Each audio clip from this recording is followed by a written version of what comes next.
Meu trabalho é sobre a caracterização da variabilidade climática em Teoflotone, Minas Gerais, Brasil, no período de 2006 a 2023. Aluno de mestrado do programa de pós-graduação Stricto Sensu em Ciências Ambientais da UNIC, Universidade de Cuiabá, em Cuiabá.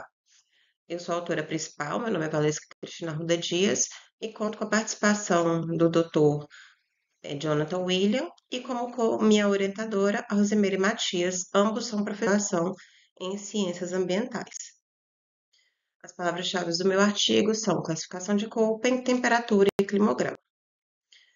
A atmosfera terrestre, ela é a sede de todos os fenômenos meteorológicos e ela é composta por radiação, gases e materiais particulados de várias granulaturas diferentes. Ela conta como limites as partes da crosta terrestre. E o estudo dessas variações ele traz para a gente o clima das regiões. E o grande diferencial para essa classificação é a temperatura atmosférica e a precipitação fluvial. O tema do trabalho é a partir de Teoflotone, né, que se localiza no nordeste de Minas Gerais, 450 quilômetros de Belo Horizonte, que é a capital do estado, no vale fluvial da Bacia do Mucuri. Teve um crescimento municipal ao longo dessas planícies fluviais do Rio de Todos os Santos, e isso trouxe alguns problemas recorrentes, os alagamentos e inundações, o aumento do calor sensível e algumas alterações nesse nível de precipitação. Claramente, as partes de menor índice de inundação aqui, enquanto as que estão classificadas em vermelho são as maiores em índice de inundações recorrentes na cidade. O objetivo dessa pesquisa é classificar o clima por meio dessa análise de precipitação e temperatura durante 2006 a 2023, que dão 17 anos. A área geográfica de Teoflotone é 3.247,20 km² e uma população de 29 mil habitantes. E foram coletados, como eu já disse anteriormente, 17 anos de períodos de dados mensais, tanto de precipitação quanto temperatura, a partir da Estação Meteorológica do Instituto Nacional de Meteorologia, do IMET, né? E esses dados foram tabulados em planilha do Excel para facilitar a leitura. Aqui eu trouxe uma planilha já resumida com a média de precipitação pluviométrica e de temperatura atmosférica.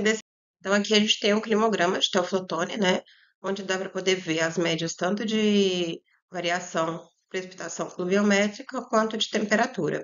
Os maiores volumes aqui foram encontrados em novembro e em dezembro, em onde em novembro o total maior foi 272,03 e em dezembro 268,31. Já que a gente teve os menores volumes registrados, a menor média foi registrada em setembro, porém os menores índices pluviométricos foram registrados em junho e julho, respectivamente, onde julho teve 209 milímetros e em junho tivemos 215. Isso, a gente tem também a média anual de precipitação, que pode ser calculada por aqui, onde essa média anual foi 189 milímetros, com valores mensais menores em setembro, 18,85 milímetros, e em fevereiro, 227 milímetros, com a maior taxa envolvida.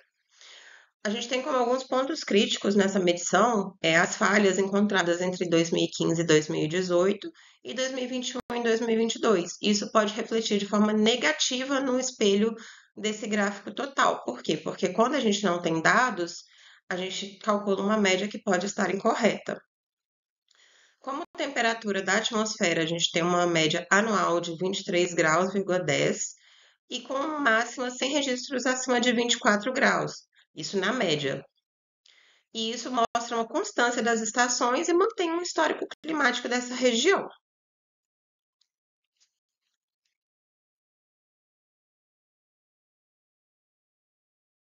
A partir disso, a gente pode concluir que a gente tem duas estações de ano bem definidas, uma estação chuvosa, que é de novembro a abril, e uma estação seca, que é de maio a outubro.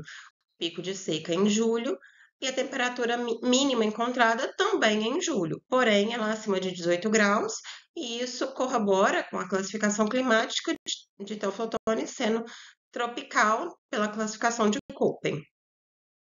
Essas são as referências. Muito obrigada.